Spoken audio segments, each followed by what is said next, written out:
Hey guys, welcome back to our third episode of Fix It in the Mix. In this episode, we're going to take a look at fixing a Boxy bass drum. So let's check out the track and then I'll take you through what we're going to do to fix this.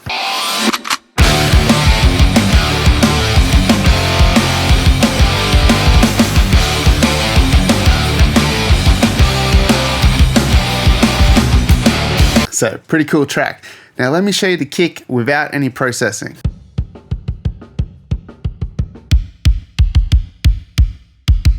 So a pretty big difference from the before and after. So you can hear that raw kick sound. It's really boxy. It's got a lot of low mids in it. It's not very punchy, doesn't have a lot of high-end information. It just doesn't sound very good on its own and in the mix. So check this out. Let's have a listen to what it sounds like in the mix.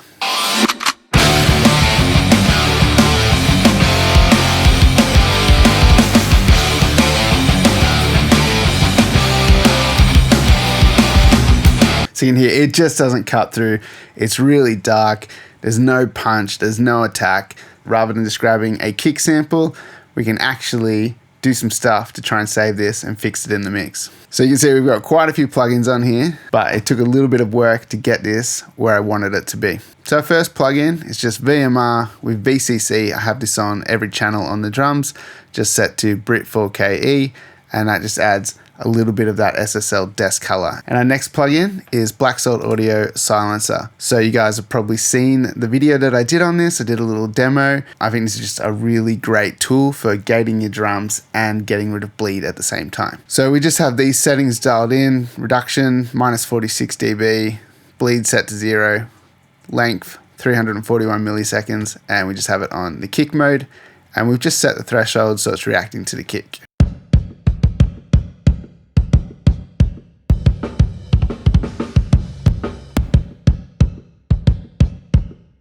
So you can hear it's just cleaning up all the stuff in between the kick hits. There's a lot of snare bleed in there. And once we start cranking some top end, there would be a lot of cymbal noise as well. But this is just keeping all of that out of the way. And if you don't have this plugin yet, it's still $29 US at the time of me making this video. So make sure you use my affiliate link below, go to their website and grab this plugin because it's really awesome at dealing with cymbal bleed and just an all-around great drum gate. And by using my link in the description below, you also help support this channel. So our next plugin is Softtube's Transient Shaper. Now I got suckered in by one of those Facebook, Instagram targeted ads, and this was only $11 US on Plugin Boutique's website. So it might still be at the time of doing this. And if you have $11 US to spare, I reckon you go grab a copy of this because it's a pretty powerful tool. But you also need to have an iLok account for where you can store the license for this. So we've got a fair bit going on here. Let's have a listen to what this is doing.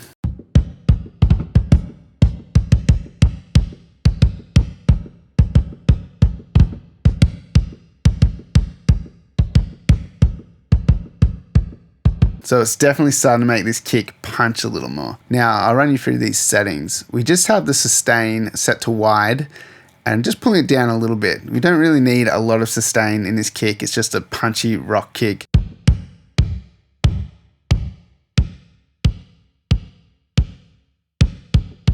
So you can hear as we pull it over to the left, it really tightens up the sustain. And as you push it up, it just starts to stretch out the kick sound, start to get a bit flabby. So just pulling that back a little bit sounds really good to me.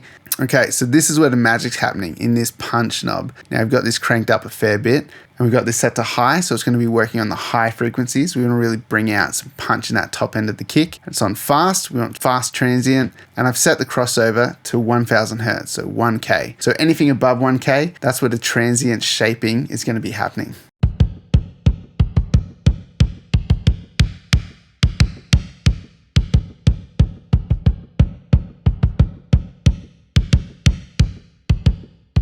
Pretty sweet, makes a massive difference, brings in a bit of that clickiness to the kick and just makes it punch a bit better. Now we also have this clip and no clip button over here. So basically if you drive this hard enough, you can just drive it into a clipper.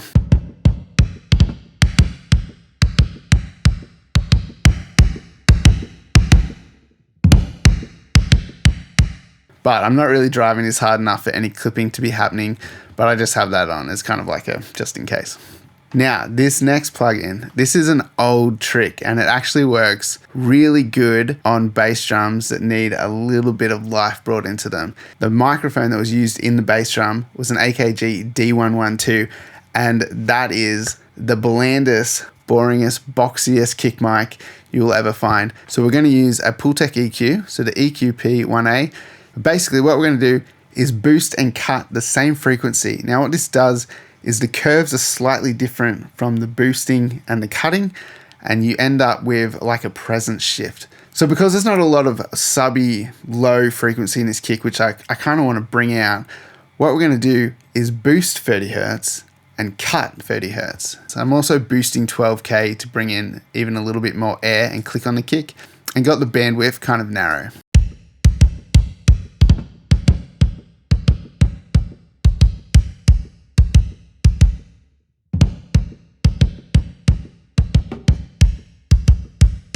Pretty magic. And that's just a really old Pultec trick, boosting and cutting the same frequencies. And you'd think it's just going to cancel out what you're doing, but it doesn't. And you can definitely experiment with the frequency that you choose in the low end. I find 30 Hertz works really well for what I want to hear. I know some people like 60 Hertz on a kick, but for me, it doesn't really get rid of the boxiness out of the kick. I find going a little bit lower brings out that sub and cuts that kind of like upper low end that I don't really want to hear a lot of.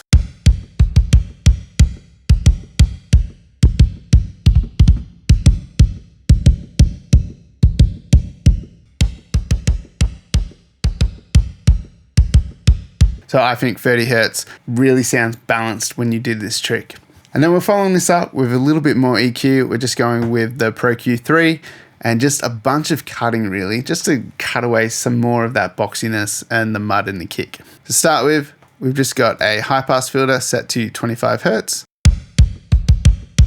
A little bit of a low shelf at 58, 60 Hertz, 1.5 dBs, and then a cut with a bell at 172 Hertz, about 6 dBs of that. Because I want the kick to be dominating down here, not up here. This region is where I want more of the bass guitar to stand out and the low end in the electric guitars, so I don't really want a big build up from the kick in there.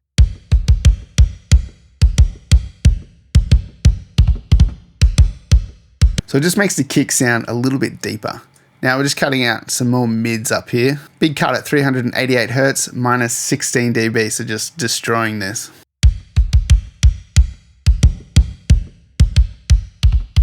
And then we've got a low pass filter, cutting off anything from about 14,000 Hertz upwards. And I've just pulled the Q down a little bit, just to kind of roll off this top end a little bit.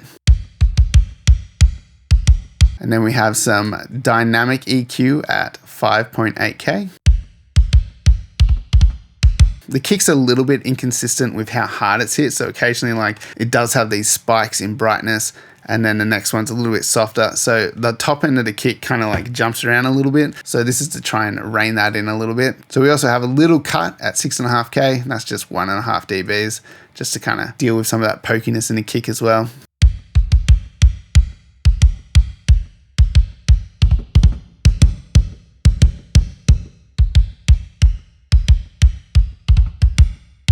And just a reminder of what it sounded like before.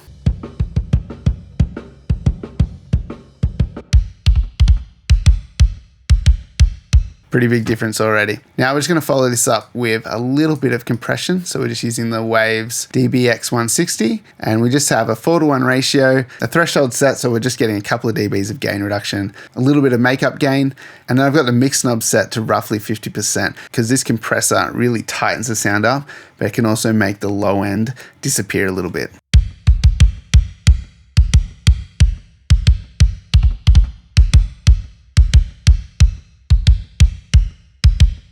That's just making it a little bit punchier again. Now following that up with a little bit of saturation with Black Box, and I've just got this set to the alternate tube. Saturation's kind of like 60%, just pushing the pentode to about 60%. Just got it on flat mode, triode, 44%.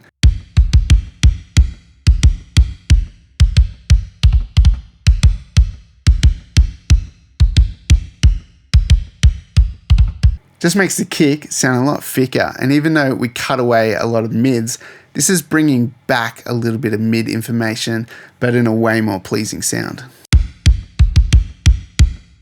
I think that sounds really cool. Then I'm following that up with Clipper. So this is just to rein in this kick, make sure it stays really consistent. Basically all I did was just pull this ceiling down until we were just clipping the kick. I don't want to clip it heavily, I just want to lightly clip it. And then lastly, I chucked on Saturn 2 for a little bit more saturation, but I've done a split band and I'm just really focusing on the high frequencies. So from around 860 Hertz upwards, I've got it on gentle saturation mode and I'm driving it till about 90%. And I did this because the high end is a little inconsistent, as I was saying before, like there's hits that are like harder and then a little bit softer. So by saturating those high frequencies, we kind of smooth that out. We lose a bit of that spikiness that's sort of jumping around, and the high frequencies get a little bit more evened out. In our low band, it's just on warm tape, but I pulled the drive back to 0%. So nothing really going on here. Have it set to linear phase, just so there's no phase issues with this band here and with the rest of the kit.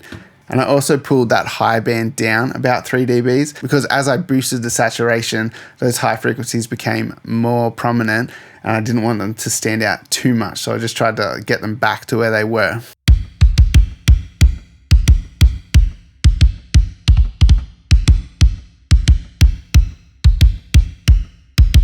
It just sounds a little more consistent to me now. So let's have a listen to our before and after again.